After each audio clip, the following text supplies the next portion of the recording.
सनातन धर्म यात्रा के अंतर्गत विद्यालयों में गीता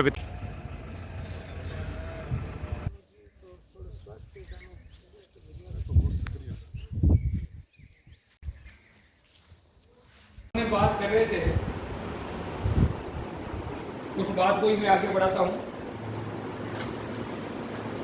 हमारे बीच में संतोष सागर जी महाराज से 1 साल का हमने एक संकल्प लिया कि राजस्थान के 33 जिलों में जाकर जितने स्कूल हैं, इंस्टीट्यूट है, कॉलेज है, जितना संभव हो सके बच्चों से जुड़ा जाए, मिला जाए, धर्म की, सनातन की, इंसानियत की, मानवता की कुछ बातें समझी जाए।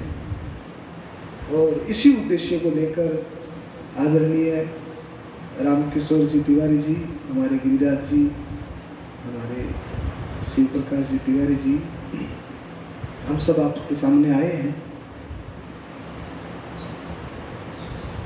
अभी जो कर्म हम कर रहे हैं ना, इससे बड़ा कोई वेलफेयर नहीं है। आप कहोगे महाराज जी इसमें क्या वेलफेयर है, आप लोग बैठे आधे घंटे इधर उधर की बक करके चले जाओगे तो इसमें वेलफेयर वाली कौन सी बात हो गई? इसमें कौन सा हमको कोई खिताब मिल जाएगा? देखिए, हम जल पीते हैं, पानी पीते हैं, तो पानी का असर शरीर में कितनी देर रहता है? पानी पियोगे आप 1 गिलास 1 लोटा भर के, तो उस पानी का बॉडी में कितनी देर रिएक्शन असर होता है?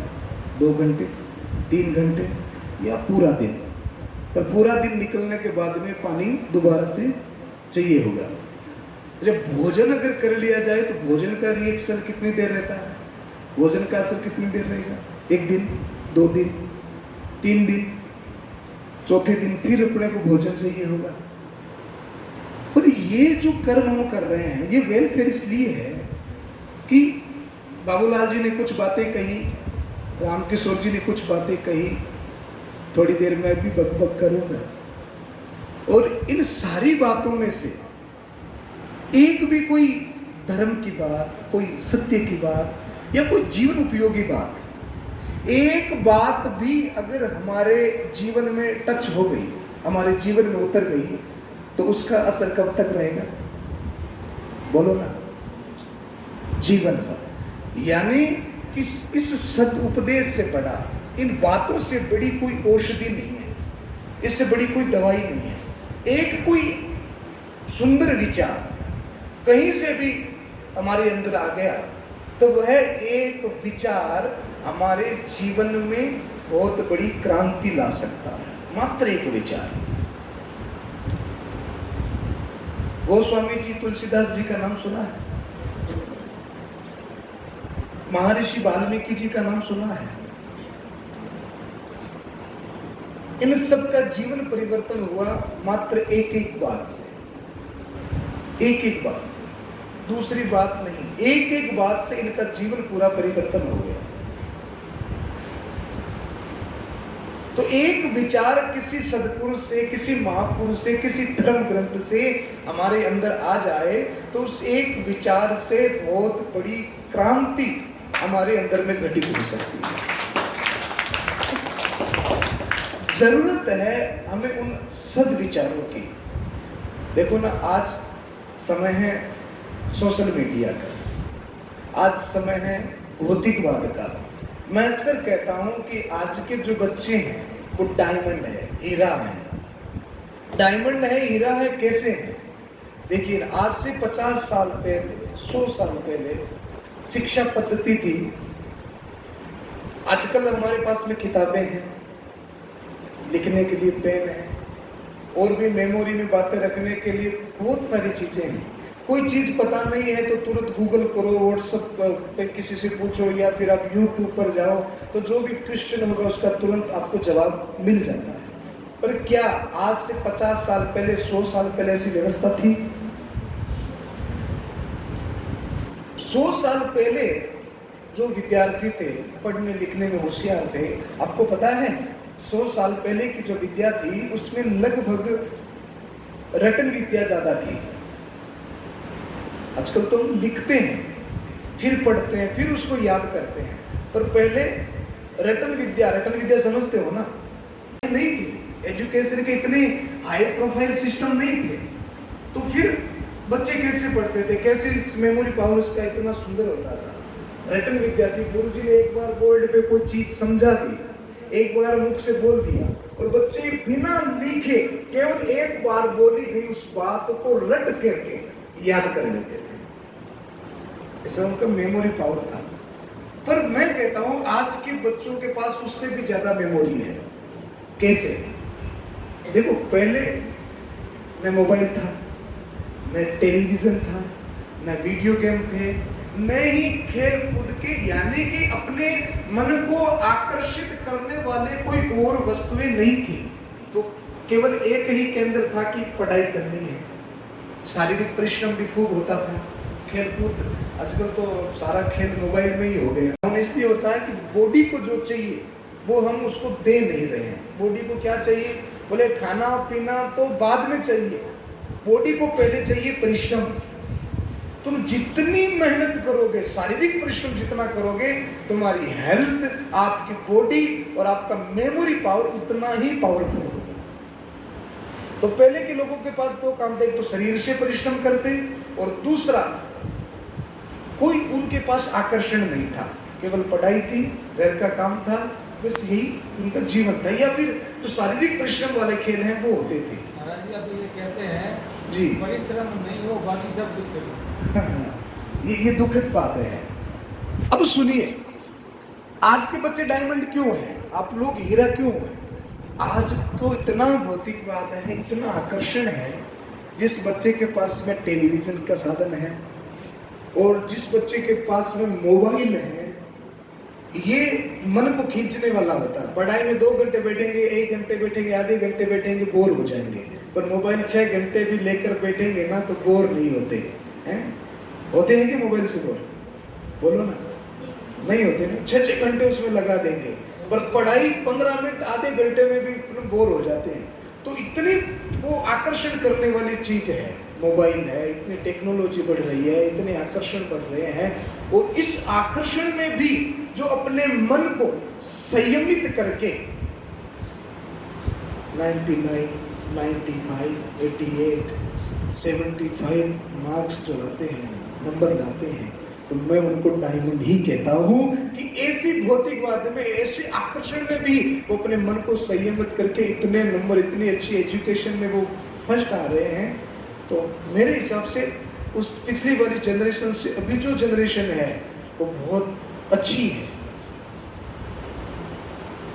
बहुत अच्छी है। आज हम 1 साल के लिए निकले हैं भगवत गीता का प्रचार करने के लिए। एक बालक अपने जीवन काल में कम से कम 1000 किताबें पढ़ता है। फर्स्ट से लेकर आप MBA कर रहे हो, ITI कर रहे हो, MBBS कर रहे हो, कितनी किताबें पढ़नी होगी। और उन किताबों को पढ़कर क्या प्राप्त हुआ?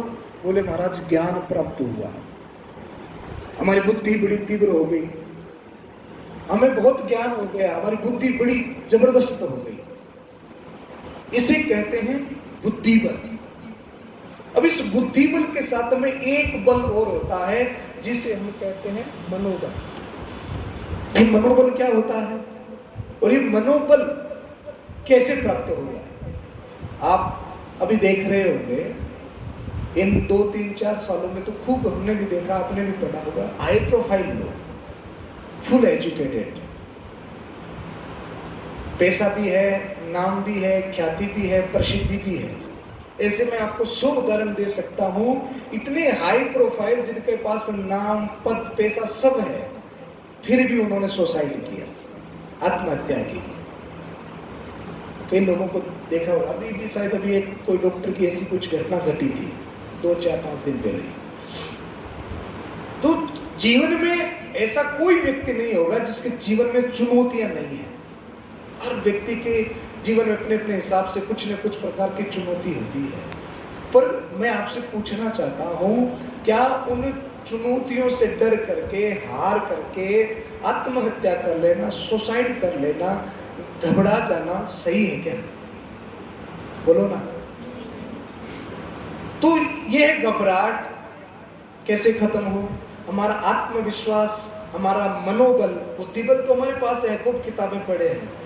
मैं तो आपके जितना कुछ जानता भी नहीं हूँ। मुझे पता है कि आप मुझसे ज़्यादा एजुकेटेड हो, ज़्यादा पढ़े लिखे हो, आप पटापट चटपट अंग्रेजी भी बोल लेते हो, तो मुझे तो इतना आता भी नहीं है। पर इतने हाई प्रोफाइल लोग, इतने पढ़े लिखे लोग अगर सुसाइड कर ले तो आप क्या मानोगे? कहीं ना कहीं उनमें कुछ कमी थी ना। शिक्षा में कमी थी, संस्कार में कमी थी। वो कमी क्या है? बोले वो है कमी ये है कि उनके पास बुद्धिबल तो था, उसको जनरल नॉलेज तो था, पर उनको ये पता नहीं था कि आत्मबल क्या होता है, मनोबल क्या होता है, और मनोबल से क्या क्या किया जा सकता है।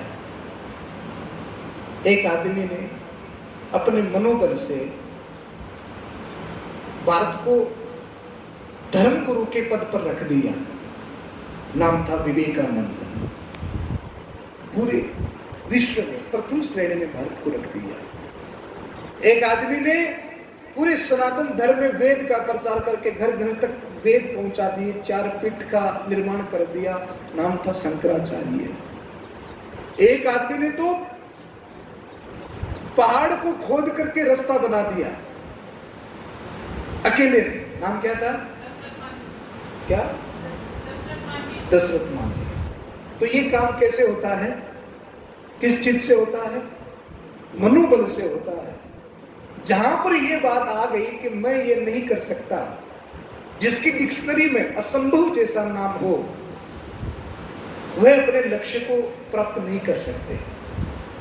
हमारे आदरणीय स्वामी जी राम सुखदास जी महाराज, राजस्थान के बड़े पवित्र संत हुए। स्वामी जी महाराज यही शीतल ही उनकी तपस्थली रही।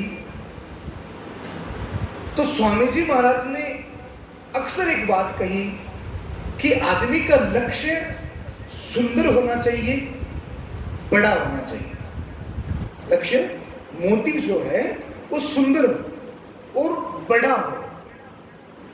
अगर आसमान का लक्ष्य है तो निश्चित मानिए पेड़ की जितनी ऊंचाई हमको मिल ही जाएगी। पर हमारा लक्ष्य ही पेड़ है तो फिर बोले महाराज फिर तो धरती पर ही रेंगते रहेंगे। इसलिए मोटिव, लक्ष्य हमेशा बड़ा होना चाहिए। ये कभी नहीं सोचना चाहिए कि मैं कमजोर हूँ, मैं तो गरीब घर से आया हूँ, मेरे घर पर शिक्षा का माहौल नहीं है, मेरे माता पिता इतने सामर्थ्यवान नहीं है, तो मैं कैसे आगे बढ़ूंगा। नहीं, आप मेहनत करिए, आप एक लक्ष्य को लेकर चलिए कि मुझे ये करना है। देखिए भगवत गीता के बारे में मैं कहता हूं पूरे विश्व में इससे बड़ी मनोचिकित्सक कोई किताब नहीं है। हमारे धर्म में कुछ गलतियां हुई है, चाहे वो धर्मावलंबियों के द्वारा हो या धर्म गुरुओं के द्वारा हो या किसी जनमानस के द्वारा। भगवत गीता सबसे बड़ी मनोचिकित्सक किताब है, पर हमारा दुर्भाग्य है कि उस किताब को केवल हमने धर्म से जोड़ दिया। गीता पढ़नी है तो मंदिर में बैठ के पढ़ो, नहाकर पढ़ो, आसन लगाकर पढ़ो, नियम से पढ़ो। ऐसा नहीं है। आप भगवत गीता को कहीं पर भी पढ़ सकते हैं। आप गाड़ी में पढ़ सकते हैं, रात में कमरे में सोने जाएं, नींद नहीं आ रही है तो आप पढ़ सकते हैं। जब भी आपको क्लास से, अपनी एजुकेशन से फुर्सत मिले, घंटा 2 घंटा आप भगवत गीता को पढ़ सकते हैं। कभी भी आप घूमने जाएं तो भगवत गीता आपके साथ में रहे। जब भी आपको कोई अच्छा माहौल दिखे, कोई हिल स्टेशन दिखे, कोई शांति का माहौल दिखे, तो उस समय आप भगवत गीता पढ़ सकते हैं। आप नियम से भी पढ़ सकते हैं। भगवत गीता के विषय में तो जितना कहा जाए उतना कम है। कि 3 भाग आपको बताता हूं। भगवत गीता में 3 चीजें हैं। सबसे पहली चीज है कर्म, दूसरी चीज है विकर्म। और तीसरी चीज है अकर्म। एक चौथी चीज और है निष्काम कर्म। पर अभी मैं निष्काम कर्म की बात नहीं करूंगा, क्योंकि अभी आपको निष्काम कर्म नहीं करना है। आपको कर्म करना है कुछ बनने के लिए, कुछ प्राप्त करने के लिए। और कर्म इसलिए नहीं करें कि हम कुछ बन जाएं, कर्म इसलिए करें कि हमें कुछ करना है ना। संसार में रोज, अभी आपको पता वर्तमान में कितने बच्चों का जन्म हो रहा है? कोई बता सकता है मुझे? अभी वर्तमान समय में रोज भारतवर्ष में कितने बच्चों का जन्म हो रहा है? लगभग 65,000 बच्चे रोज जन्म रहे हैं। और मृत्यु दर भी लगभग इतना सा ही है। तो रोज लाखों आदमी जन्म लेते हैं और लाखों आदमी रोज मर भी जाते हैं। तो क्या उसी श्रेणी में अपने को रख रखा है? वही कीड़े मकोड़ों की जिंदगी जीना है कि जन्म लिए और अपना धन कमाया, नौकरी की, ब्याह किया और फिर चले गए। तो कुछ जीवन का मोटिव, कुछ जीवन का ऐसा लक्ष्य कि हम चले जाए संसार से, पर संसार हमको याद रखे। एक हमारे अध्यात्म में एक शब्द है ना, अमर होना। सुना है ना आपने? ये अमर होना क्या होता है? अमर होने का मतलब ये नहीं है कि हमारा ये जीवन हमेशा के लिए बना रहेगा, हम कभी मरेंगे ही नहीं। शरीर तो नाशवान होता है, पानी के बुलबुले का जैसा होता है, कभी कोई भरोसा नहीं कभी ये मिट जाए। पर अमर होना क्या होता है? स्वामी विवेकानंद की आयु समथिंग 35 या 37 में उनका स्वर्गवास देहांत हो गया था। और 35 की उम्र में स्वामी जी ने क्या क्या नहीं किया, यानी कि भारत को विश्व गुरु बना दिया। और कोई ऐसा जनमानस होगा पूरे विश्व में जो स्वामी विवेकानंद को नहीं जानता हो? बोलो ना, है क्या कोई आप में से जो स्वामी विवेकानंद को नहीं जानता हो?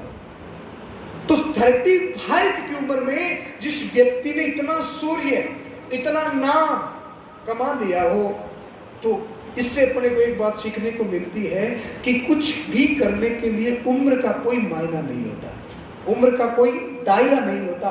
एक आदमी 95 की उम्र में भी पड़ोसी नहीं जानता उसको, अगली गली में उसको कोई नहीं जानता। और एक आदमी 35 वर्ष की उम्र में पूरा विश्व उसको जानता है। तो ये फर्क कहां रह जाता है? बोले ये फर्क रहता है कर्म का। ये फर्क आ जाता है कर्म में। उनका कर्म ही ऐसा था कि वो पूरे विश्व में पूजे गए।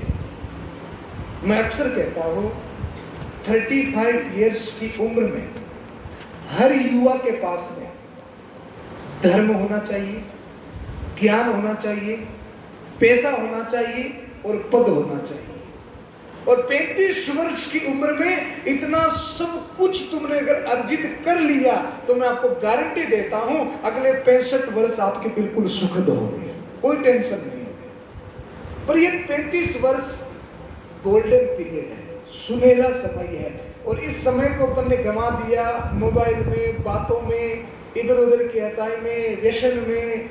तो महाराज फिर आगे का जो जीवन है वो मैं बात कर रहा था कर्म, अकर्म और विकर्म। सबसे जरूरी चीज है कर्म।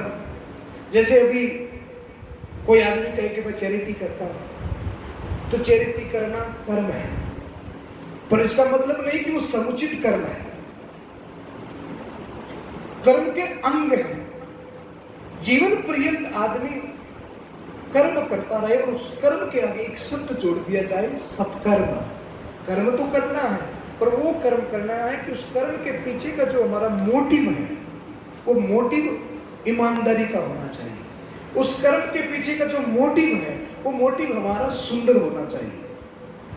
देखो ना, एक डॉक्टर और एक डाकू, तो डॉक्टर के पास में भी चाकू होता है कि नहीं? और डाकू के पास में भी चाकू होता है। और मजे की बात, दोनों ही मुंह ढक के आते हैं, है कि नहीं? डाकू भी मुंह ढक के आता है और डॉक्टर भी मुंह ढक के आता है। दोनों के पास में चाकू है। और तीसरी बात, दोनों ही पेट चीरते हैं, है कि नहीं? दोनों ही पेट चीरते हैं। पर महाराज डाकू जब पेट चीरता है तो वो विकर्म है।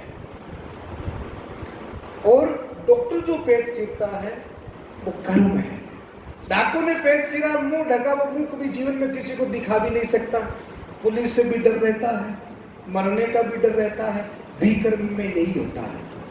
कर्म किया डॉक्टर ने तो महाराज, डॉक्टर जब डाकू की तरह वो भी चाकू लेके आता है, मुंह ढक के आता है, पेट चीरता है, पर हम पहले ही लिख देते हैं कि भाई साहब हम मर गए तो आपका कोई दोष नहीं है। डॉक्टर पहले साइन करवाता कि नहीं ऑपरेशन करने से पहले? तो हम साइन भी करते हैं कि डॉक्टर कहता है मेरी कोई जिम्मेदारी नहीं है, मैं अपना कर्म कर रहा हूं। तो वह कर्म है जिससे उपकार होता है, सत्कर्म होता है, लोगों का भला होता है। पर डाकू जो कर्म कर रहा है वो विकर्म है। और तीसरा है अकर्म, जिसका कोई कर्म है ही नहीं। कई लोग कुछ करते ही नहीं, बस पशु की भांति जीवन जीते हैं और चले जाते हैं। श्री भगवत गीता में 3 पात्र हैं। सबसे पहला पात्र है दुर्योधन, दूसरा पात्र है अर्जुन और तीसरे पात्र हैं श्री कृष्ण। दुर्योधन कौन है? बोले दुर्योधन पशु है। अर्जुन कौन है? बोले अर्जुन मानव है। और कृष्ण कौन है? बोले कृष्ण परम आत्मा है, परमात्मा है। तो ये गीता जो है ये हमें एक यात्रा सिखाती है। हमारे जीवन में जब तुम कर्म करते हो ना, उन कर्म से संभावना होती है कि तुम अर्जुन से दुर्योधन बन जाओ, और उसी कर्म से संभावना है कि तुम दुर्योधन से कृष्ण बन जाओ। और दोनों चीजों के लिए आपको कर्म करना है। दुर्योधन कर्म बनने के लिए भी आपने कुछ न कुछ कर्म किया है, और कृष्ण बनने के लिए भी आपने कर्म किया है। अभी आप बालक हो ना, आपके अंदर संभावना है। उम्र में, हर उम्र में संभावना रहती है कभी भी कुछ घटित होने की। संभावना है कि हम बहुत कुछ कर जाएं, संभावना है कि हम कुछ भी न कर पाए, संभावना है कि हम बहुत कुछ बन जाएं, संभावना है कि हम कुछ भी न बने। अभी हम संभावना में हैं। तो आपको यात्रा करनी है। आप अर्जुन के रोल में हो अभी वर्तमान में। हर एक युवा, हर एक बालक अर्जुन है। अब आपको कर्म क्या करने हैं? बोले या तो आप अर्जुन से दुर्योधन की कैटेगरी में आ जाओ, पशु बन जाओ। मैं कल भी कथा में कह रहा था, पाश्चात्य संस्कृति में किसी वैज्ञानिक ने कहा कि आदमी होने से पहले बंदर था। सुना है क्या आपने? बंदर से फिर वो मनुष्य बना।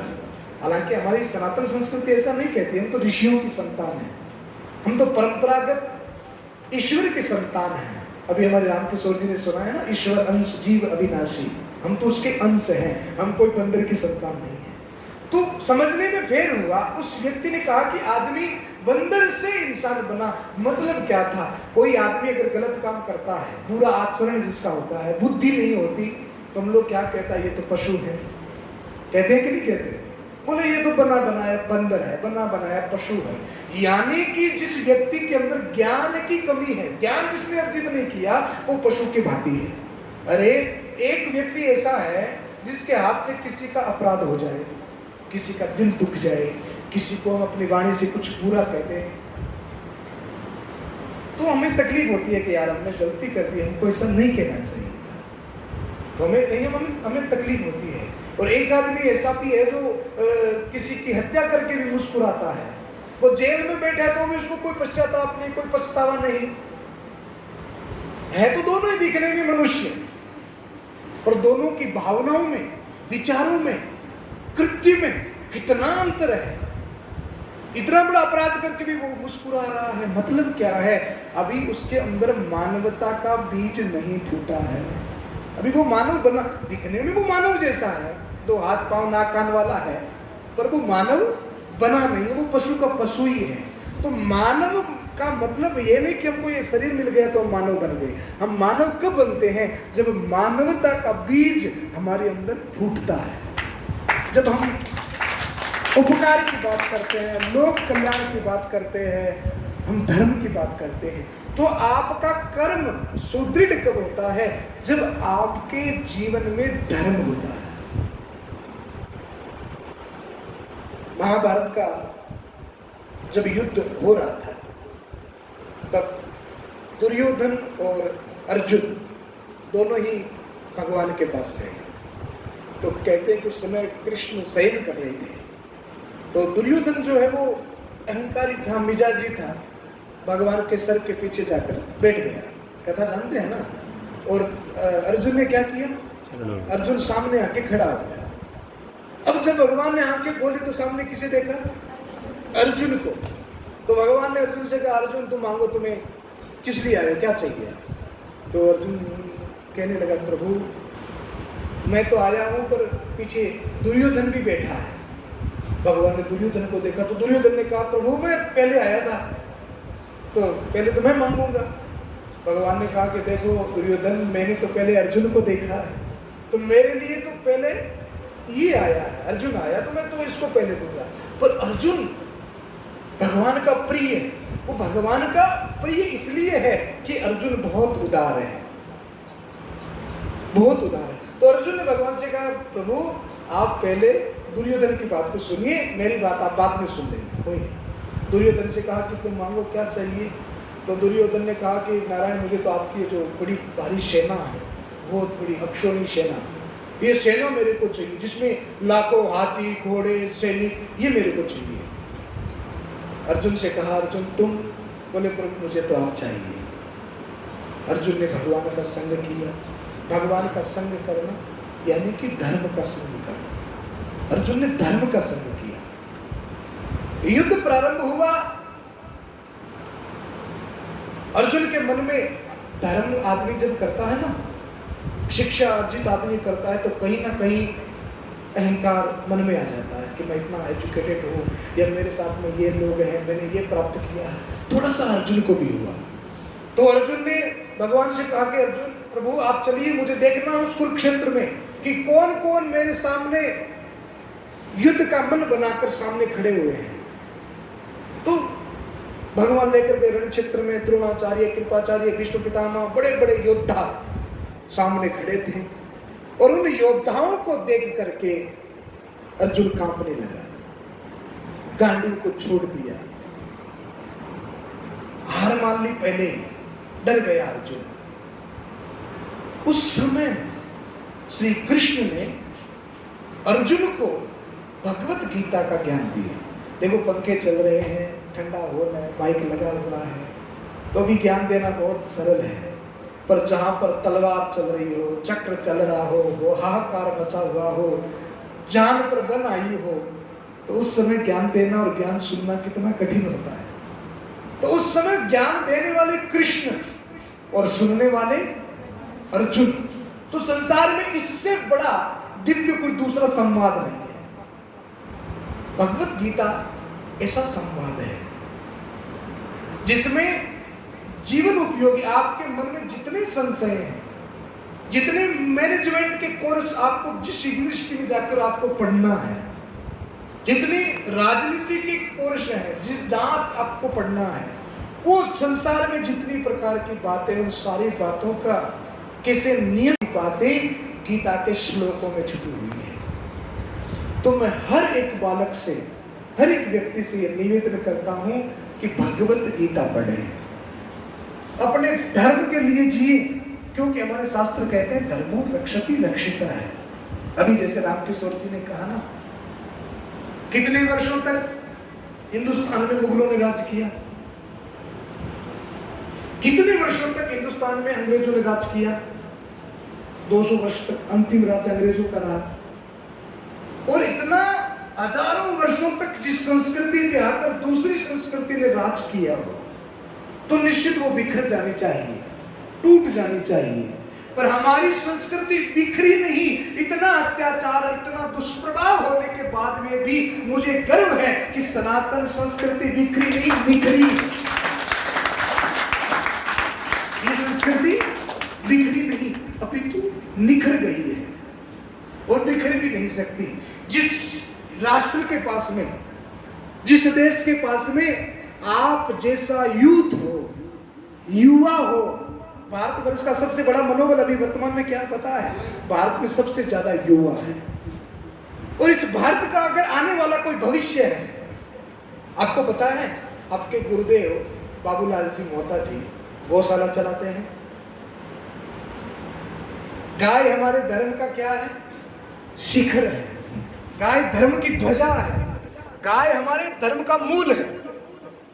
तो अभी बाबूलाल जी जैसे सज्जन गौ सेवा कर रहे हैं, गौ के लिए चैरिटी कर रहे हैं, गाय बचाने का अभियान करते हैं, राष्ट्र के कार्यों को करते हैं। हमारे रामकिशोर जी तिवारी जी ये बाल शिशु भ्रूण हत्या में आज 35 साल से काम कर रहे हैं। पूरे गांव गांव नगर नगर जाकर के माताओं से, बहनों से, भाइयों से निवेदन करते कि भ्रूण हत्या न करें, कन्या के अंदर और लड़के के अंदर भेद न करें। मुझे इन लोगों को एक चीज से क्या प्राप्त होता है? गर्मी का महीना चल रहा है, हम भी अपने घर में एसी में सो सकते हैं, ये भी अपने घर में सो सकते हैं। पर क्या अगर सब लोग सो गए, सब लोग अगर गहरी निंद्रा में सो गए, अपने ऐशो आराम के बारे में सोचने लगे, तो फिर हमारे राष्ट्र का क्या होगा? हमारे देश का क्या होगा? हमारे ऊपर जो मातृ ऋण है, पितृ ऋण है, ऋषि ऋण है, उस ऋण से हम कैसे उऋण होंगे? तो हमारा दायित्व है कि हम अपना पालन करने के साथ साथ अपने जीवन को सुंदर बनाने के साथ साथ हमारे जीवन का 50% भाग हम मानव सेवा, गौ सेवा और राष्ट्र सेवा में लगाएं। और ये समझनी होगी, किसी भी धर्म का आधार स्तंभ क्या होता है? आप बता सकते हैं? आप में से कौन ये बता सकता कि धर्म किसे कहते हैं? कोई बता सकता है? जैसा भी जवाब आता है बस जरूर बताएं। धर्म किसे कहते हैं? अच्छा ये बताओ, 4 वेदों के नाम क्या है? बहुत सुंदर। अब उन 4 वेदों में क्या क्या लिखा हुआ है? क्या विषय है? पढ़ेंगे ना, जितनी भी संगीत विद्या है उसमें आपको मिल जाएंगे। बहुत सारे खगोल भूगोल के विषय अथर्ववेद में मिल जाएंगे। पूजा पाठ कर्म कांड खगोल भूगोल की बातें यजुर्वेद में मिल जाएंगी। हमारे यजुर्वेद का एक श्लोक है, ब्राह्मणोशम गमाशे बाहु राजन्य कृतः ऊरु तदस्य उद्वैश्य पद्भ्याम शूद्रो अजायितः। ये श्लोक है यजुर्वेद का। अब ये श्लोक क्या कहता है? आज हम लोग जाति पाति के नाम पर बटे हुए हैं। आपको पता है, मैं अक्सर हिंदुओं से कहता हूं कि हिंदू से ज्यादा पाखंड कोई नहीं करता है। हम लोग कैसे पाखंडी हैं?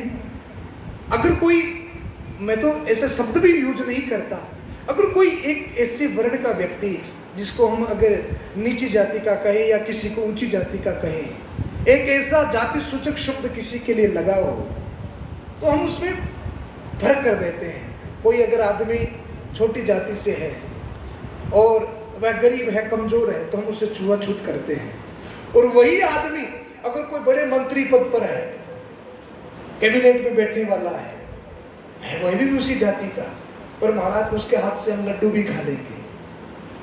क्यों भाई? ये जातिवाद आपने कहां से सीखा? ये जातिवाद नहीं है, ये आपका पाखंड है। आप स्टेटस देखकर व्यवहार करते हैं, ऐसा नहीं होना चाहिए। जाति पाति का भेद में हिंदू बट गया, सनातन धर्म बट गया। यजुर्वेद क्या कहता? ब्राह्मण कौन है? बोले महाराज ब्राह्मणों से मुखमासी, ब्राह्मण विराट स्वरूप भगवान का मुख है। क्षत्रिय क्या है? बोले भुजा है। वैश्य क्या है? बोले उदर है। और शूद्र क्या है? बोले पांव है। अब बताइए, शरीर में कौन सा अंग जरूरी नहीं है? पांव जरूरी नहीं है, हाथ जरूरी नहीं है, मुंह जरूरी नहीं है। हर एक अंग उतना ही महत्वपूर्ण है। तो समाज में कौन व्यक्ति कौन सी जाति का है, इससे कोई फर्क नहीं पड़ता। फर्क इससे पड़ता है कि कौन सा व्यक्ति क्या कर्म कर रहा है। अगर एक छोटी जाति का व्यक्ति, उसके कर्म सुंदर हैं तो वो पूजनीय है, और एक उच्च जाति का व्यक्ति अगर उसके कर्म निम्न है तो वो पूजनीय नहीं है। और तीसरा तीसरी बात मैं अपनी भाषा में बताऊं तो ये वर्ण आश्रम क्या है, ये जाति व्यवस्था क्या है। भगवत गीता कहती है कि जाति व्यवस्था, ये वर्ण व्यवस्था केवल एक वाइब्रेशन है, केवल एक एनर्जी है। जिस आदमी का मन बुद्धि में प्रखर हो, पढ़ने लिखने में ज्यादा लगता हो, जिसके पास विद्या हो, वो ब्राह्मण है। जो सेना में जाकर युद्ध कर रहा है, देश की रक्षा कर रहा है, वो क्षत्रिय है। जो समाज का धन लगाकर सेवा कर रहा है, समाज के अच्छे कामों में अपना धन लगा रहा है, वो वैश्य है। और जिसके पास में शिक्षा भी नहीं है और धन भी नहीं है, पर वो समाज के अच्छे कामों में अपनी सेवा दे रहा है, वो शूद्र है। ये केवल एक एनर्जी है। हमारी एनर्जी कौन से काम में लग रही है, उसी के अनुरूप हमारा वर्ण निर्मित होता है। तो मैं ये कहना चाहता हूं कि भगवत गीता जो है वो संसार की सबसे सुंदर किताब है, सबसे सुंदर बुक है। एक भगवत गीता को आपने समझ लिया। आजकल देखते हो ना आप फेसबुक यूट्यूब पर कितने मोटिवेशनल शिविर लगते हैं, देखते हो ना, कितने मोटिवेशनल स्पीच होती है और हम सुनते भी हैं। पर आपको एक बात बता दूं, जितने भी मोटिवेशनल स्पीकर हैं वो भगवत गीता से ही बोलते हैं, दूसरा उनके पास में कोई सहारा नहीं है। जितने भी आप मोटिवेशनल विदेशी जो किताबें आप पढ़ते हैं, वो सारी की सारी किताबें भगवत गीता से ही निकली है। तो क्यों हम अन्य किताबों को पढ़ें, क्यों हम किसी और विषय में जाएं? हमें पढ़ना है अपने धर्म ग्रंथों को, और उन धर्म ग्रंथों में सबसे मूल किताब है भगवत गीता। एक गीता आप अपने जीवन में धारण कर लीजिए, मैं आपको गारंटी देता हूं, मैं आपको विश्वास दिलाता हूं, आपका जीवन ही बदल जाएगा और आपके जीवन में जो आपको चाहिए वह लक्ष्य आपको प्राप्त होगा। ये मेरा वादा है आपसे। एक भगवत गीता धर्म ग्रंथ। अगर आप क्रिश्चियन धर्म की बात करोगे, क्रिश्चियन धर्म को आपको जानना है तो क्या पढ़ना पड़ेगा, और मुस्लिम धर्म को जानना है तो क्या पढ़ना पड़ेगा, और सनातन धर्म को जानना है तो भगवत गीता, वेद, उपनिषद। पर मैं आपसे कहूंगा कि आप केवल एक भगवत गीता को पढ़िए, उसमें पूरा सार रस निगम कल्प तरोर गलितम फलम सुख मुखाद्रम अमृत संयुतम। उस गीता में पूरा सार, जैसे कोई आपको आम का फल दे दे और कहे कि इस फल को खाओ, तो आम का फल खाने में आपको कितनी कठिनाई होगी। पहले तो छिलका अलग करो, फिर उसके अंदर जो गुठली होती है उसको अलग करो, फिर कितना परिश्रम लगेगा खाने में, हाथ भी खराब हो जाएगा, मुंह भी, और कई तो कपड़े भी खराब कर लेते हैं। तो कितना परिश्रम होता है आम का फल खाने में। और उसी आम के फल को निचोड़ करके उसका रस एक गिलास में ऐसे भर दिया जाए, आम का रस, और कहे कि आप पी लो, तो कोई कठिनाई होगी क्या भाई? बोलो ना, कोई कठिनाई होगी। तो महाराज हमारे ऋषियों ने क्या किया? बोले महाराज वेदों का, उपनिषदों का जो सार है, जो गहन गहन मानवता की जो बातें हैं, वो सारी की सारी बातें मानो इस एक गिलास भगवत गीता में भर दी है। अब गटागट केवल पीना है। पियोगे कि नहीं पियोगे? बोलो ना, आवाज में दम नहीं। पियोगे कि नहीं पियोगे? क्या पक्का? प्रॉमिस? अच्छा, पहले से कोई भगवत गीता पढ़ता है आप में से? कोई एक आध श्लोक सुना सकता है मुझे? आइए आप सुनाइए। कृतिका जी पारीक, आप एक गीता का श्लोक कुछ बता दीजिए गीता के बारे में। यदा यदा हि धर्मस्य ग्लानिर्भवति भारत अभ्युत्थानम् अधर्मस्य तदात्मानं सृजाम्यहम्। जब जब भी इस विश्व में धर्म की हानि और अधर्म की जीत हुई है, तब तक भगवान कृष्ण कहते हैं कि मैं धर्म की स्थापना के लिए प्रत्येक वर्ष इस धरती पर जन्म लूँगा। धन्यवाद। अभी कितनी सुंदर बात बहन ने बताई, पर उसमें थोड़ा सा एक मिस्टेक हो गया। आपने कहा कि भगवान ने कहा कि जब जब धर्म की हानि हुई और अधर्म की जीत हुई है, तो मैं आपसे ये कहना चाहता हूं, अधर्म कभी जीत ही नहीं सकता है। सत्य परेशान हो सकता है पर सत्य कभी पराजित नहीं हो सकता। देखिए ना, दुर्योधन और 100 भाई थे, इतनी बड़ी सेना थी, और अर्जुन और कितने भाई थे? 5 भाई थे, पर जीत किसकी हुई? अर्जुन की। क्यों? क्योंकि उनके पास में धर्म था। जिस व्यक्ति के जीवन में धर्म होता है, जिस व्यक्ति के जीवन में संस्कार होता है, माता पिता का, गुरुजनों का आशीर्वाद जिसके पास में होता है, वो कभी जीवन में हार ही नहीं सकता है। तो रोज माता पिता का आशीर्वाद, रोज गुरुदेव का आशीर्वाद, और रोज भगवत गीता का एक श्लोक पढ़ना ही पढ़ना है। रोज अपने समय में से आधे घंटा 1 घंटा आपको भगवत गीता के लिए निकालना है। 2 काम आप करने लग जाओ, आपका जीवन इतना दिव्य हो जाएगा जिसकी कल्पना आपने भी नहीं की होगी। 2 काम क्या करना है? बोले महाराज आप अपनी पढ़ाई लिखाई जो जैसे भी कर रहे हो वो अपनी जारी रखो, उसके अलावा आपको 2 काम करने हैं। पहला काम तो है आपको भगवत गीता का स्वाध्याय करना है, उसको कंठस्थ करना है, याद करना है। और दूसरा, कम से कम 1 घंटे ऐसे खेल खेलने, चाहे वॉलीबॉल खेलो, फुटबॉल खेलो, तैरने की व्यवस्था है तो तैरो, कबड्डी खेलो, दौड़ भाग का काम करो। 1 घंटे आपको पूरा आपका ये बुशर्ट, शर्ट, टी शर्ट जब तक पसीने से भीग न जाए, इतना 1 घंटे का आपको परिश्रम करना है। आप देखोगे आने वाला ये जो आज कल से चैत्र नववर्ष प्रारंभ हुआ है ना, अगला चैत्र नववर्ष जब आएगा तो आपका जीवन बिल्कुल डिफरेंस होगा, बिल्कुल उसमें अंतर आ जाएगा, दिव्य होगा। तो यह भगवत गीता आपको पढ़नी है। तो कौन कौन पढ़ेगा? हाथ ऊपर करो मन से भी। संकोच क्यों है? मन में खटपट है क्या? आप नहीं पढ़ेंगे? संस्कृत में पढ़ो, नहीं तो हिंदी में पढ़ो, पर भगवत गीता रोज पढ़ना है। धन्यवाद। मोबाइल है?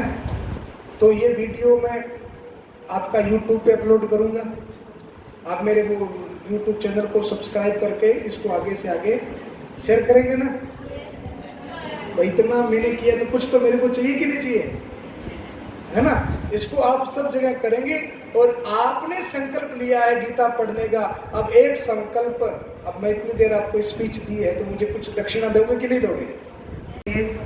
आप तो गीता पढ़ेंगे, आपने संकल्प किया है, और जो आदमी संकल्प को तोड़ देता है वो जीवन में कभी कोई चीज प्राप्त नहीं कर सकता। आप एक दक्षिणा मुझे देंगे कि आप सब 3-3 व्यक्तियों को गीता पढ़ने के लिए संकल्पित करेंगे। करेंगे कि नहीं करेंगे? पक्का? आज मैं आपको भगवत गीता देकर जाऊंगा। उस भगवत गीता को आप अपने पास हमेशा रखेंगे, और आप भी अपनी तरफ से जब भी आपके पॉकेट में एक्स्ट्रा बैलेंस हो, पैसा हो, तो 3 भगवत गीता को परचेज करके अपने 3 जो इष्ट मित्र हैं, जो आपको प्रिय लगते हैं। मित्र कौन होता है? जो मित्र को सही दिशा बताता, वही मित्र होता है। तो अपने 3 प्रिय मित्रों को वो भगवत गीता देंगे और उनसे कहेंगे प्लीज इसको पढ़ो।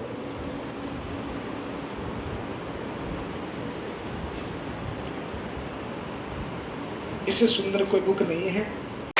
और अभी मैं राजस्थान के 33 जिलों में जाने वाला हूँ।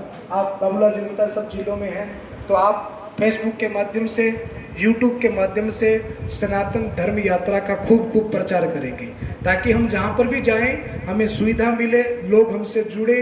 और ये काम आप एक मोबाइल से क्रांति कर सकते हैं। करेंगे कि नहीं करेंगे? तो पूरी सनातन धर्म यात्रा का प्रचार करेंगे। आज जो मैंने आपको सुनाया है, इनमें से जो बात आपको सबसे ज़्यादा अट्रैक्शन वाली लगी, अच्छी लगी, तो वह बात आप फेसबुक पर लिखेंगे और सबको उस बात को आगे शेयर करेंगे, सबको बताएंगे। और एक गीता मैं आपको दे रहा हूँ और आप 3 गीता आगे सबको देंगे।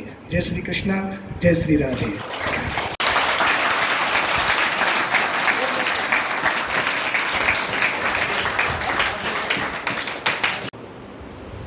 यदि संकल्प में विकल्प है तो दुनिया की कोई ताकत आपको खड़ा नहीं कर सकती, और संकल्प है तो दुनिया की कोई ताकत आपको हरा नहीं सकती।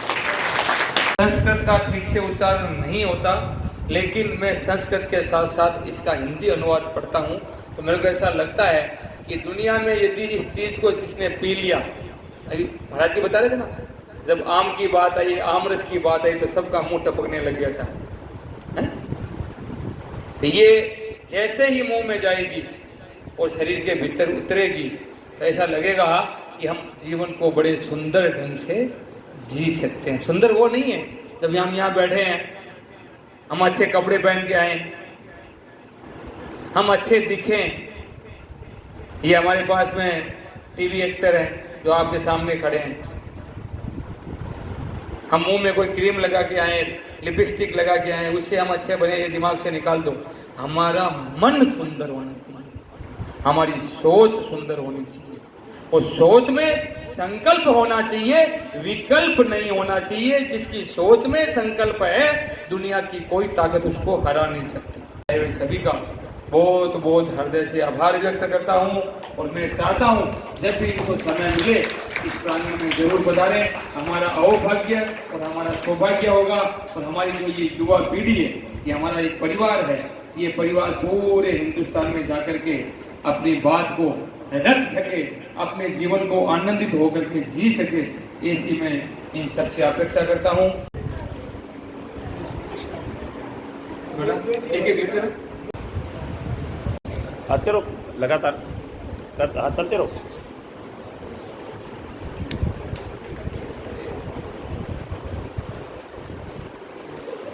सर लगातार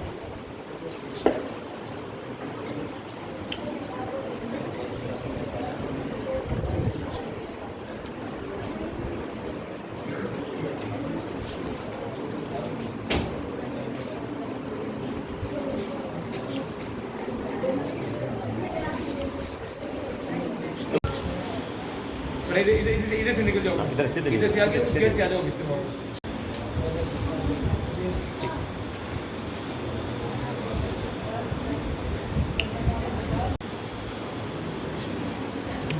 इधर से निकल जाओ, इधर से निकल के वापस कर दो।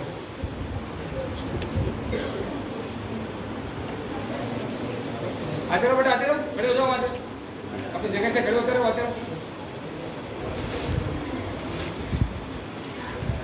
सर वो पर्दा करना है, लाइट आ रही, पर्दा करो सर।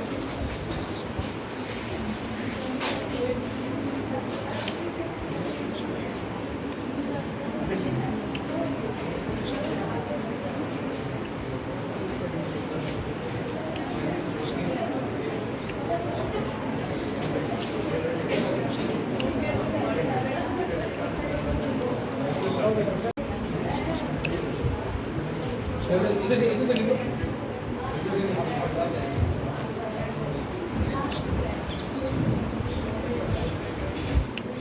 खड़े हो जाओ, लाइन से खड़े हो जाओ, आते रहो।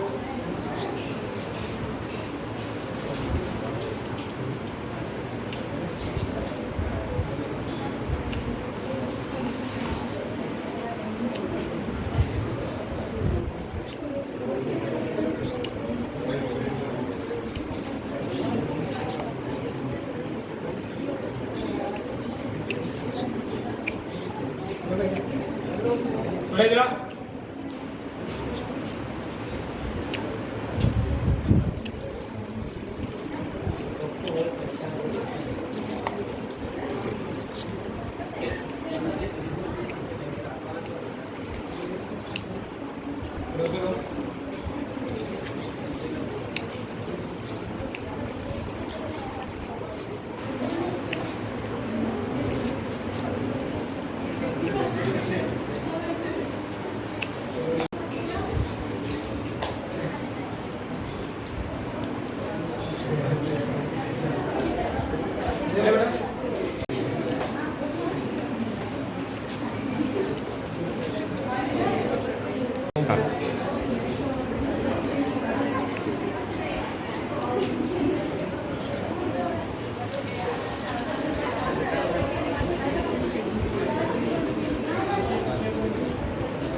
बेटा उनको कहते बाहर कोई जाएंगे नहीं।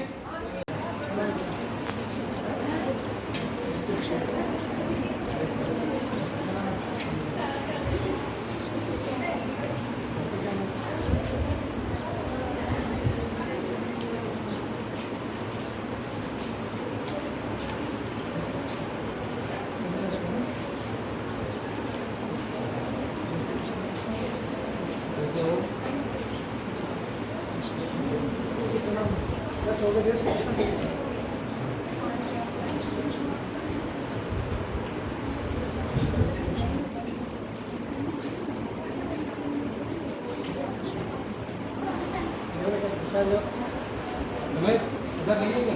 ठीक है।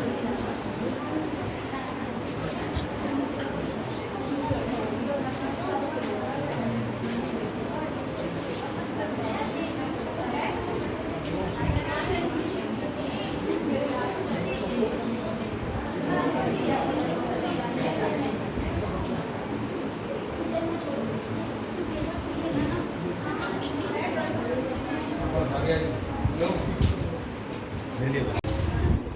गुरुकुल के मैनेजिंग डायरेक्टर संस्थापक बाबूलाल जी का सम्मान किया जा रहा है। बाबूलाल जी मोहता सनातन धर्म यात्रा से भी जुड़े हैं और आप देख रहे हैं सम्मान किया जा रहा है रामकिशोर जी तिवारी और पूज्य भाई संतोष सागर जी महाराज सम्मान करते हुए। हम सब डूंगरगढ़ जाके आए हैं और शिवरात्रि की पूजा करवा करके आए हैं। पूजा आपको कैसे लगी? अच्छी लगी। अच्छी क्यों लगी? अच्छी क्यों लगी? कोई चीज़ अच्छा लगने के पीछे कोई रीजन तो होना चाहिए। बताओ अच्छी क्यों लगी? एक जगह कोई खड़ा होकर बताओ। रमेश तुम भी खड़ी हो जा। तुम गई थी क्या? पूजा कैसी लगी? अच्छी क्यों लगी? कैसे लगी? अच्छी का क्या तेरे पास में वो है विश्लेषण, ये बताओ। हाँ बस करो, यही है। मतलब हमारे मन में आनंद था भाई। अच्छा बुरा ये हमारे जीवन को लगता है ना, या नहीं लगता है? यही है वो है क्या? सब खत्म। इस प्रसन्नता को जागृत करना है। इस प्रसन्नता के लिए हमें समर्पण चाहिए।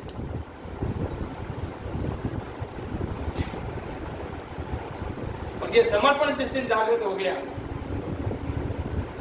आज ये डूंगरगढ़ छोड़ करके अपने पास आए, यहाँ से बीकानेर जाएंगे, इनको कहाँ जरूरत है? जरूरत है क्या इनको? कोई जरूरत नहीं है। इनके मन में एक पीड़ा है कि हमारा जो सनातन धर्म है कहीं न कहीं किसी न किसी रूप में खंड विखंड हो रहा है, जातिवाद में बंट रहा है, उग्रवाद में कहीं न कहीं हमारी एंट्री हो रही है। उग्रवाद को मिटा करके, जातिवाद को मिटा करके हमें एक नया भारत बनाना है। हमें अखंड हिंदुस्तान का निर्माण करना है। ये क्या थे? ये श्रीलंका, नेपाल, भूटान, ये इधर पाकिस्तान, बांग्लादेश, अफगानिस्तान, ईरान, इराक, ये ऐसे छोटे छोटे 60-65 देश हैं। आज से करोड़ों साल पहले अपना व्यवसाय था। धीरे धीरे धीरे धीरे हम लोग बंटते गए, टूटते गए और आज हम इतने से रह गए। वापस वो नक्शा बनाना है। वो नक्शा तभी संभव है जब हम सनातन धर्म की पूरी तरह से व्याख्या करके, आज उन्होंने 1 साल का संकल्प लिया है कि राजस्थान से ही शुरू करके, बीकानेर से ही शुरू करके पूरे राजस्थान के जितने हेडक्वार्टर है, मेरे हिसाब से 32-33 जिले होंगे, 33 जिले हैं। 33 जिले में 8-8 दिन का, 7-7 दिन का, 9-9 दिन का इनका कार्यक्रम है। बीकानेर से इनकी शुरुआत है। इनकी विशेष इच्छा ये रहती है कि मैं बच्चों के बीच में रहूं। तो आज शुरुआत मैंने कहा गुरुकुल से ही कर दो। इनको भीड़ की आवश्यकता नहीं है। इनके शब्दों को समझ सके उस चीज की आवश्यकता है। और हमें से यदि एक भी आदमी, चाहे वो लड़का है चाहे वो लड़की है, इस चीज को समझ ले तो शायद मैं कह सकता हूं आपका कल्याण संभव है। कल्याण का मतलब क्या है? ऊपर जाना नहीं है। कल्याण का मतलब है कि हम अपने जीवन में जो चीज को लेकर के चल रहे हैं,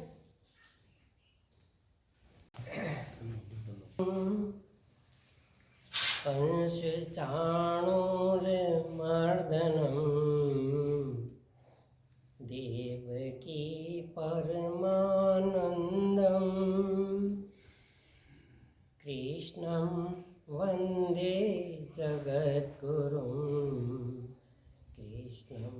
वंदे जगद्गुरुं।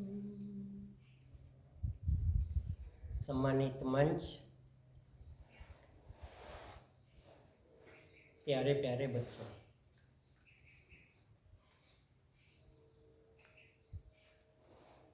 आज हम सभी लोग यहाँ पर दिखने में बहुत सरल लेकिन बहुत ही गूढ़ विषय पर, जिसकी की आज परम आवश्यकता है,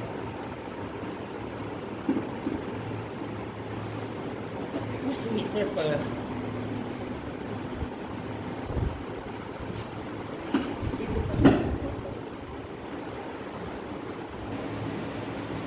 देखिए बच्चों, बुद्धि जो है भगवान ने इस चराचर जगत में सभी प्राणियों को दी है। गाय को, कुत्ते को, पशु को, पक्षी को, रेंगने वाले जानवरों को, समुद्र में रहने वाले जीवों को बुद्धि भगवान ने सबको दी है।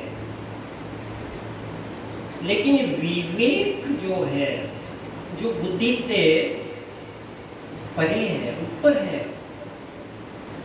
ये विवेक परमात्मा ने केवल और केवल मनुष्य को ही दिया है। क्या अनुचित है? हम शरीर से कोई कार्य भी यदि करते हैं तो हमारी अंदर जो आत्मा है वो स्वयं निर्णय कर देती है कि ये उचित है या अनुचित है। हम अनुचित कार्य को करते भी हैं, लेकिन अंदर से आत्मा, जिसको हम विवेक कहते हैं, वो अंदर से इस बात को हमारे को प्रेरणा देता है कि आप गलत कार्य कर रहे हैं। आज आप सभी शिक्षार्थी हैं, लेकिन शिक्षा जो होनी चाहिए, आज की शिक्षा को हमारे नेताओं ने, हमारे इतिहासकारों ने, बुद्धिजीवियों ने केवल किताबी शिक्षा बना दिया है। पश्चिमी सभ्यता का लबादा ओढ़कर तथाकथित बुद्धिजीवियों ने जो सिलेबस, जो शिक्षा आप सब लोगों के हाथ में थमा दी है,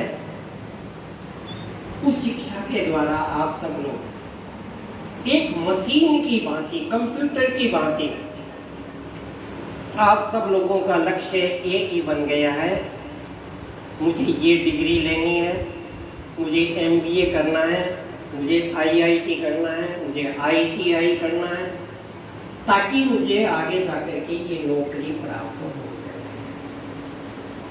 केवल शिक्षा का एक ही उद्देश्य होकर के रह गया है कि येन प्रकार हमारे को आगे जाकर के नौकरी प्राप्त हो। बताइए, आप में से कोई भी इसके अलावा आप किसी का कोई लक्ष्य है यहाँ पर जो बैठे हैं? आप इतने लोग यहाँ पर बैठे हैं, आपका इसके अलावा भी कोई लक्ष्य है? आपका मन में कोई बात है इस शिक्षा के कारण? नहीं है। केवल आप लोगों में नहीं, ये दोष आज शिक्षा पद्धति का है। हमें इतिहास ही गलत पढ़ाया जा रहा है। जहां शिवाजी महाराज को, महाराणा प्रताप को, गुरु गोविंद सिंह को जहां पर सम्मान मिलना चाहिए था, इतिहास में जगह मिलनी चाहिए थी, उसकी जगह पर आप लोगों को इतिहास के अंदर बाबर पढ़ाया जा रहा है, अकबर पढ़ाया जा रहा है, औरंगजेब को पढ़ाया जा रहा है। जब नींव ही गलत होगी, शिक्षा का मूल ही जब गलत होगा, तो हम वैसी ही शिक्षा प्राप्त करेंगे। जैसा कल इन्होंने महाराज जी ने वहां प्रवचन में बताया था कि यदि किसी पेड़ के ऊपर, जो खूब घना अच्छा पेड़ है, उसके पत्तों को तो हम नित्य प्रति पानी से सींचते हैं, फंवारा देते हैं, लेकिन उसकी जड़ में यदि हम पानी नहीं देते हैं तो थोड़े समय पश्चात वो पेड़ खोखला होकर के गिर जाता है, नष्ट हो जाता है। उसी तरह से आज जो बच्चे हैं जिनको गर्भ के समय से ही माता की कोख के अंदर ही जिनको संस्कारित शिक्षा मिलनी चाहिए और आगे उनका लालन पालन पोषण जो है वो उचित संस्कारों के बीच के अंदर होना चाहिए, वह आज नहीं हो पा रहा है। माता की पवित्र कोख के अंदर जो माताएं गर्भ से होती है वे प्रसव से पूर्व दिन भर टीवी देखती है, दिन भर मोबाइल चलाती है। आज अभिमन्यु पैदा होने बंद हो गए, आजकल सारे मोबाइल में नहीं पैदा होते, जन्मते बच्चे का हाथ जो उंगलियां जो है मोबाइल के ऊपर चलती है। तो ये जो मूल रूप से बातें हैं, उचित वातावरण के अंदर हमारी परवरिश हो, सत्य सनातन क्या है, हमारी संस्कृति क्या है, हमारा धर्म क्या है। आज राष्ट्र धर्म जो है वो सर्वोपरि होना चाहिए, लेकिन आज ऐसा नहीं हो रहा है। जहां पर हिंदू बहुसंख्यक है वहां पर भाईचारे की बात की जाती है, हिंदू मुस्लिम भाईचारे की बातें बताई जाती है, लेकिन जहाँ हिंदू अल्पसंख्यक हो गए हैं, कम संख्या के अंदर हो गए हैं, वहाँ पर भाईचारे की जगह पर हिंदू समाज के लोग जो है वो बेचारे बन करके रह गए हैं। भाईचारा नहीं है, बेचारे हैं वहाँ पर। आज क्या हो रहा है? जन्म से पूर्व ही आज की माताएं जो हैं वो डायन बन करके अपने बच्चों को खा जाती है, उनको गिरा देती है, उनको मार देती है। निर्दोष बालकों की, गर्भ शिशु की, जो कि बिल्कुल निर्दोष अवस्था के अंदर है, जिसका कोई कसूर नहीं है, गर्भ के बालक का कोई कसूर नहीं होता, चाहे वो बेटा हो चाहे बेटी हो, वो निर्दोष अवस्था में होता है, ऋषि अवस्था में होता है, अनेक जन्मों का उसको ज्ञान होता है। उस गर्भ शिशु की जो चिल्ला नहीं सकता, पुकार नहीं सकता, अपना बचाव नहीं कर सकता, आज की माताएं, बल्कि मैं तो ये कहूंगा कि आज की कुमाताएं जो दम्भ तो करती है कि हम शिक्षित हैं, लेकिन काम वो गंवार लोगों जैसा करती है।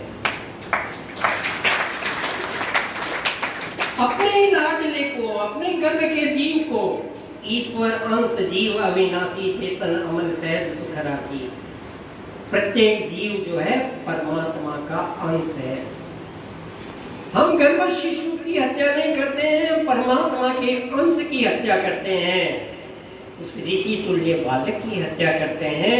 इससे बड़ा भारी महापाप, इससे बड़ी नासमझी, इससे बड़ा जघन्य अपराध इस धरती के ऊपर कोई हो ही नहीं सकता।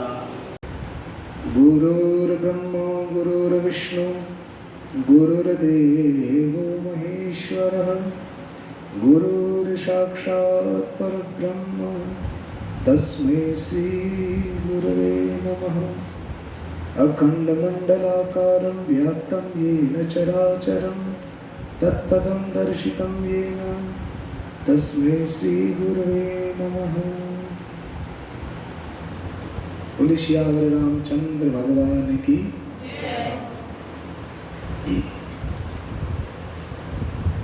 सभी को मेरा प्रेम भरा नमस्कार, जय श्री कृष्ण।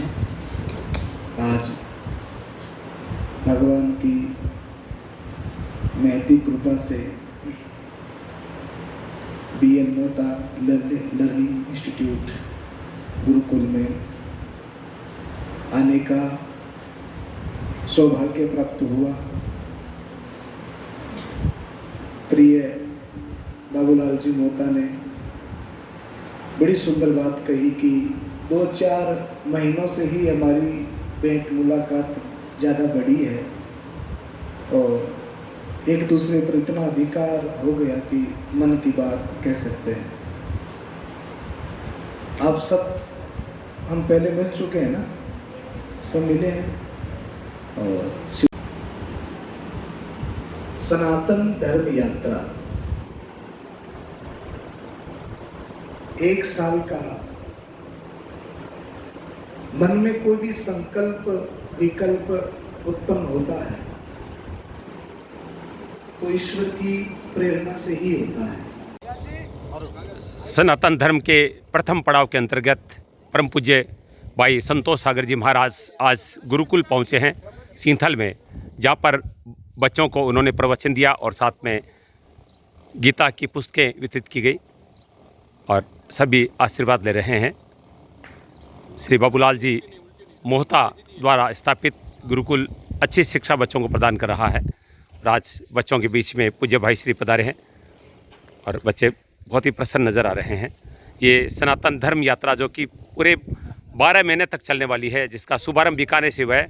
कल चैत्र नवरात्र के प्रतिनिधि दिवस, आज दूसरे दिन ये पहला कार्यक्रम स्कूल में छात्र छात्राओं के बीच यहाँ पर गुरुकुल में हुआ है। ये गुरुकुल के लिए बहुत सौभाग्य की बात है। सारे बच्चे आचार्य भाई संतोष सागर जी महाराज के सानिध्य में इस समय आप देख रहे हैं।